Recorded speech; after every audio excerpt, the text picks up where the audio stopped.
السلام علیکم ناظرین، ڈاکٹر دانش ریئل فوکس کے ساتھ حاضر ہے۔ آج کراچی کے اوپر تھوڑی بات کرنے کا دل چاہ رہا ہے تو میں آپ سے مخاطب ہوں، کیونکہ اس وقت کراچی کے خلاف ایک بھرپور بڑی سازش کی جا رہی ہے، اور کون کر رہا ہے یہ آپ خود سمجھدار ہیں، لیکن میں کچھ باتیں ضرور آج بتانا چاہتا ہوں۔ دیکھیے، دنیا میں بہت سارے شہر دنیا کے فیس ہوتے ہیں، اور کراچی پاکستان کا فیس ہے۔ کراچی منی پاکستان ہے۔ پاکستان کے دیگر دور دراز علاقوں سے لوگ یہاں آتے ہیں، یہاں کام کرتے ہیں اور یہاں سے کماتے ہیں، اور پھر اپنے لوگوں کو جو دور دراز پاکستان میں رہتے ہیں ان کو دیتے ہیں۔ اب سوال یہ پیدا ہوتا ہے کہ یہ منی پاکستان جو دنیا میں بظاہر نام کے لحاظ سے تو پاکستان کا فیس ہے، لیکن دنیا کی رینکنگ میں اس کی پوزیشن ورسٹ ترین ہے۔ کیوں؟ ہم نہیں کہہ رہے، میں تھوڑا سا پڑھ دیتا ہوں۔ یہ دیکھیے، 2025 گلوبل لائبلٹی انڈیکس ہے، اکنامسٹ انٹیلیجنس یونٹ، اس نے کراچی کو 177 شہروں میں سے 170 نمبر دیا ہے ورسٹ ترین۔ اور کن بنیادوں پہ یہ درجہ بندی؟ انہوں نے امن و امان، صحت کی سہولیات، انفراسٹرکچر، تعلیم اور ماحولیات کی بنیاد پر دیا ہے۔ اب آپ یہ سمجھیں، پاکستان دنیا میں جو 173 ملک کا EIU، یہی نام ہے EIU، جنہوں نے یہ آپ کی ریٹنگ دی 2025 کی، اس میں کراچی کو انہوں نے 173 میں سے 170 ورسٹ ترین شہر میں رکھا ہے، اور اس کی حالت اس وقت یہی ہے، کوئی مانے یا نہ مانے۔ کراچی کی بدقسمتی دیکھیں کہ دو بنیادی کام کراچی کرتا ہے۔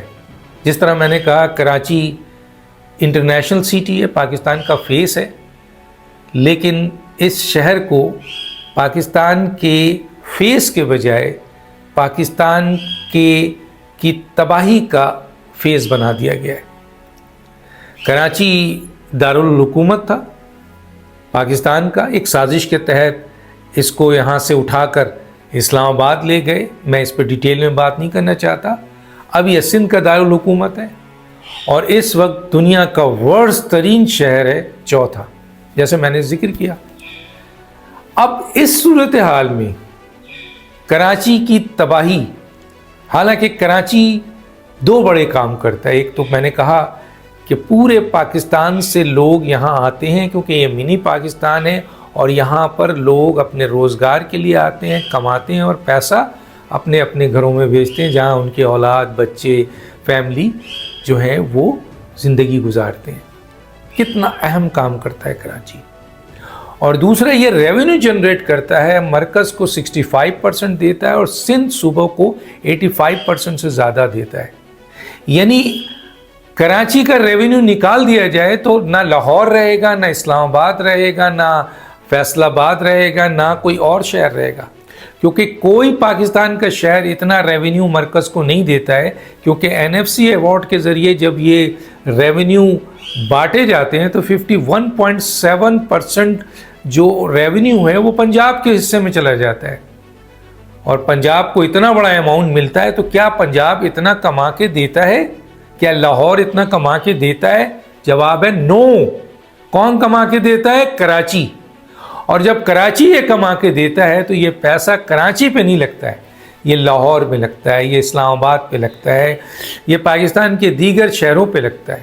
ضرور لگے، لگنا چاہیے، ہم نہیں کہتے نہیں لگے، لیکن جو کما کے دے رہا ہے، جو سندھ کو 85% سے زیادہ کما کے دے رہا ہے، جو مرکز کو 65% سے زیادہ کما کے دے رہا ہے، اور مرکز پنجاب کو دے رہا ہے یا دوسرے صوبوں کو دے رہا ہے، اور دوسرے صوبے اور پنجاب، خاص طور پر پنجاب، لاہور کو بنا رہے ہیں، لیکن وہ کن کے پیسوں سے؟ کراچی کے پیسوں سے۔ اور کراچی جہاں کوئی انویسٹمنٹ نہیں ہوتی، جہاں کوئی کام نہیں ہوتا، جہاں صرف تباہی تباہی ہے، آپ سوچیں کہ جو کماؤ پوت بچہ ہے ایک گھر میں، وہ سب کو پال رہا ہے، پورے پاکستان کو پال رہا ہے، دوسرے بچے گاڑی خرید رہے ہیں، گھر خرید رہے ہیں، اپنے آپ کو بہترین بنا رہے ہیں، خوبصورت بنا رہے ہیں، اچھا بنا رہے ہیں اس کماؤ پوت کے پیسوں سے، لیکن باپ اس کماؤ پوت کے پیسے سے تو گھسیٹ رہا ہے، ایک گدھ کی طرح نوچ رہا ہے۔ صوبہ سندھ ایک گدھ کی طرح نوچ رہی ہے کراچی کو، مرکز گدھ کی طرح نوچ رہا ہے کراچی کو، لیکن سب کو بانٹ رہا ہے، ان پیسوں سے دوسرے بہتر ہو رہے ہیں، ترقی کر رہے ہیں، لیکن کراچی کو نہیں دیا جا رہا ہے اور کراچی کو تباہ کیا جا رہا ہے۔ اور اب کراچی کو کیوں تباہ کیا جا رہا ہے یہ میں بتاؤں گا، لیکن میں یہ بتانا چاہتا ہوں کہ کراچی کے لوگوں کے لیے زندگی نہیں ہے، کراچی کے لوگوں کے لیے صرف موت ہے، اور یہ صحیح ہے اس لیے کہ یہ وہ لوگ ہیں جو ڈمپر سے مارے جاتے ہیں، جو ٹرالر کے ذریعے کچلے جاتے ہیں، جو ٹرک کے ذریعے مارے جاتے ہیں، جو گٹر میں گر کے مرتے ہیں، جو اسٹریٹ کرائم سے مرتے ہیں، جو چوروں ڈاکوں لٹیروں سے مارے جاتے ہیں، جو بے روزگاری سے مارے جاتے ہیں، جو آپ کے ظلم سے مارے جاتے ہیں، ہر طریقے سے چاہے پانی ہو، بجلی ہو، گیس ہو، ان سب سے مارے جاتے ہیں، خودکشی سے مارے جاتے ہیں، لیکن اپنے حق کے لیے نہیں اٹھتے۔ کراچی اگر اپنے حق کے لیے اٹھ جائے تو یقین مانیے کسی میں اتنی ہمت نہیں ہے کہ کراچی کا حق نہ دیا جائے، کیونکہ کراچی ہی تو ہے جو ان تمام لوگوں کو پالتا ہے۔ میں لفظ پالنے کے لیے استعمال کر رہا ہوں، کیونکہ آج کراچی ریونیو دینا بند کر دے تو پورا پاکستان نیچے شٹ ڈاؤن ہو جائے گا۔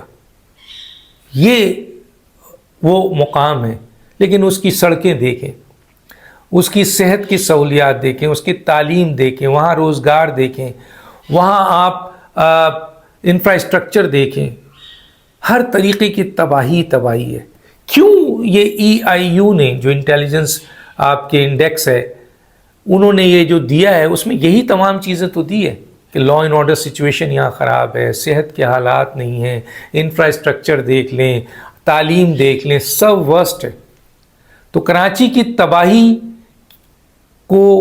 کے ذمہ دار بھی کراچی کے لوگ ہیں، کیونکہ یہ اپنے حق کے لیے نہیں اٹھتے۔ اور میرا رب یہ کہتا ہے قرآن مجید فرقان حمید میں کہ وہ مظلوم جو اپنے حق کے لیے نہیں اٹھتے ہیں وہ بڑے ظالم ہیں۔ تو یہ جو لوگ ہیں کراچی کے، جن میں تاجر ہیں، جن میں بزنس مین ہیں، جن میں یہاں کے ڈاکٹر ہیں، انجینئر ہیں، یہاں کے نوجوان ہیں، یہاں کی عام جنتا ہے، عام لوگ ہیں، وہ اپنے حق کے لیے نہیں اٹھ رہے، خودکشی کرتے ہیں، مرتے ہیں، سہتے ہیں، کماتے ہیں، ٹیکس دیتے ہیں، پورے پاکستان کو پالتے ہیں، لیکن ان کے لیے صرف اور صرف گولی ہے، ان کے لیے صرف اور صرف موت ہے۔ ابھی دیکھیے گل پلازا صدر میں کیا ہوا، اس سے پہلے بھی کراچی میں کئی جو ہے وہ آگ لگی اور کئی لوگ مارے گئے۔ کیا کیا کراچی کی انتظامیہ نے، سندھ کی انتظامیہ نے، مرکز کی انتظامیہ نے کیا کیا؟ کچھ نہیں کیا۔ اور آج پھر گل پلازا میں دیکھیں بے قصور لوگ چیخ رہے ہیں، چلا رہے ہیں، کوئی فائدہ نہیں ہے، کیونکہ آپ کو ایک پوری سازش کے تحت اب تباہ کیا جا رہا ہے، کیونکہ یہ فیصلہ ہو چکا ہے اور یہ گرین سگنل آ چکا ہے کہ اگلی جو قانون سازی ہوگی اس قانون سازی میں صوبے بنیں گے اور کراچی کو صوبہ بنایا جائے گا۔ یہ فیصلہ ہو چکا ہے، مقتدر حلقے یہ فیصلہ کر چکے ہیں، اب کوئی بھی رکاوٹ اس میں نہیں ڈال سکتا، صرف وقت کا تعین باقی ہے اور قانون سازی ہوگی۔ لوکل گورنمنٹ کے ذریعے طاقت دی جائے گی عوام کو، یعنی آپ کے جو بلدیاتی نظام ہے اس کو اور مضبوط کیا جائے گا اور صوبے بنائے جائیں گے۔ اگر صوبہ کراچی بنتا ہے تو وہ مفاد پرست ٹولہ جو کراچی کو گدھ کی طرح کھا رہا تھا، وہ مفاد پرست ٹولہ جو کراچی کو اپنا حق سمجھتے ہوئے لوٹ رہا تھا، ان کے ہاتھ سے کراچی نکل جائے گا۔ تو وہ یہ بات سان چکے ہیں، وہ لوگ جو سیاسی لوگ ہیں، جو انتظامی لوگ ہیں، جو کراچی کو صرف کھانے کے لیے، لوٹنے کے لیے پیدا ہوئے ہیں، ان کو یہ اندازہ ہو چکا ہے کہ اب کراچی صوبہ اگر بن گیا تو ان کے ہاتھ تو کچھ نہیں آئے گا، کوئی ریونیو نہیں آئے گا، وہ تو صوبہ خود ریونیو ڈسٹریبیوٹ کرے گا، اور اب بلدیاتی نظام کے ذریعے وہ انتظامی، مالی اور سیاسی اختیارات عام پاکستانیوں تک پہنچیں گے۔ تو پھر یہ ایک بڑی سازش ہے، یہ ایک بڑا دھماکہ ہے کہ مزید کراچی کو تباہ و برباد کر دیا جائے۔ کراچی سے اتنی نفرت کہ یہاں پہ بسنے والے، ہر زبان بولنے والے، چاہے وہ سندھی ہو، مہاجر ہو، پٹھان ہو، بلوچی ہو، سرائکی ہو، کوئی بھی ہو، اس کے خلاف، کراچی مقامی لوگوں کے خلاف اتنی بڑی سازش کہ کراچی کو تباہ کر دو۔ جب کراچی صوبہ بنے تو ان کے پاس کچھ نہ ہو۔ فیصلہ اب کراچی کے لوگوں نے کرنا ہے۔ ڈاکٹر دانش کو یاد دیجیے۔ اللہ حافظ۔